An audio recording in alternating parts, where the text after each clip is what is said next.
If you go to the CBS website, CBS News website, you'll find a video on a preview of the 60-minute episode on Zika virus. I watched that last night, and it was originally shown, of course, on last Sunday, and I want to talk about it from the perspective of a scientist. And first, let's just play a little bit of this, just so you can get the idea of what's going on here. Birth defects. But research suggests early infection in the first 3 months poses the greatest risk to the fetus.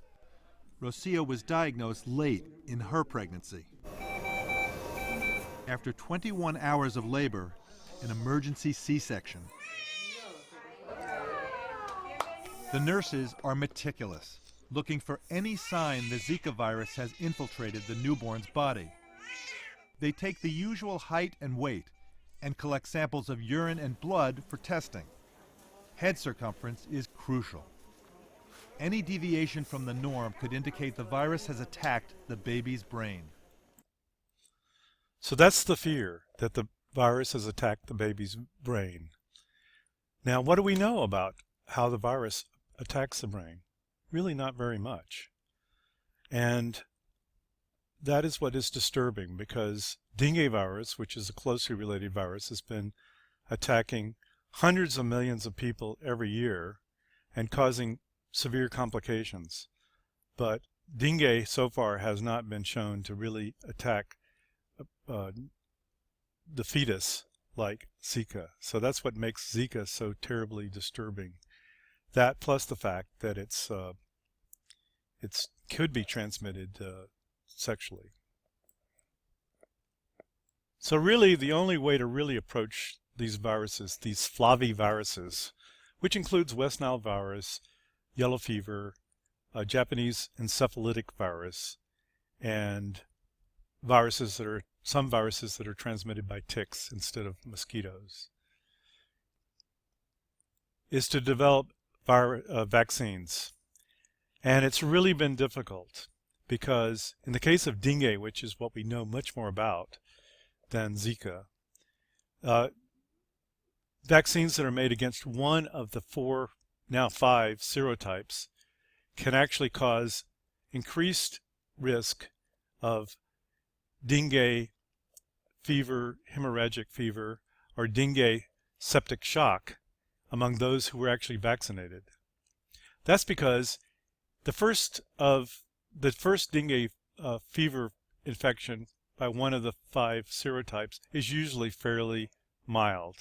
It's the second infection by another serotype that is really the danger.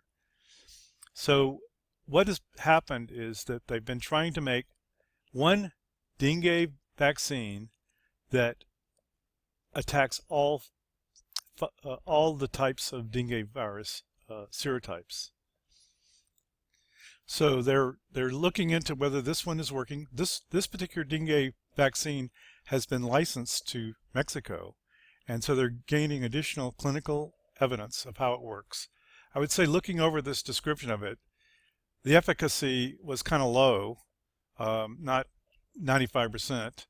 And when you consider the situations in which people get these very severe side effects of dengue fever, then the vaccine, although somewhat efficacious, is not really as good a vaccine as you would really like to have. Back to the 60-minute presentation. On the actual presentation, you hear about attempts to make a Zika vaccine using technology that's been used for other flaviviruses, in this case the West Nile virus. But what you did not hear on the 60-minute presentation is attempts to understand just why it is that these vaccines have not worked so well, and what can be done to get around these problems.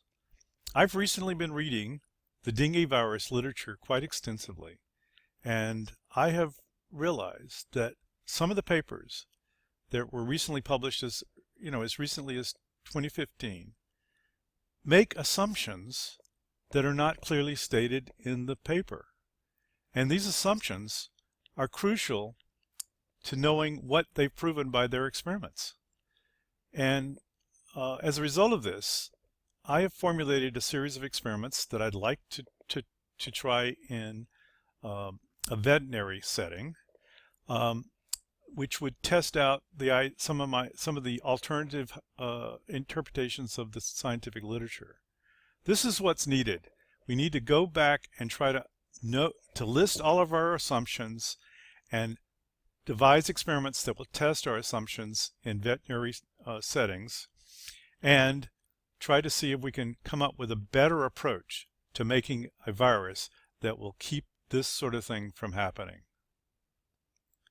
This is the sort of paper that I'm talking about, where certain assumptions are made which may or may not be appropriate, and yet as a result, experiments that would delineate among the possible alternative explanations for the results are not discovered. I put a link to this paper in the comments below, and if you are if you're studying science and can understand the paper, I would appreciate your writing me, and we can try to discuss this either over Skype or in another format. Like I said, this is what needs to be done, an intense effort to read critical papers such as this one and understand more about what assumptions are being made and what the consequences of such assumptions are. Also, if you'd like to help me in starting up my biotech company, I really appreciate your contacting me and indicating what kind of level of support you might be willing to provide. It costs about $200,000 to have a biotech company operate with even a single employee, which would be me, for a year.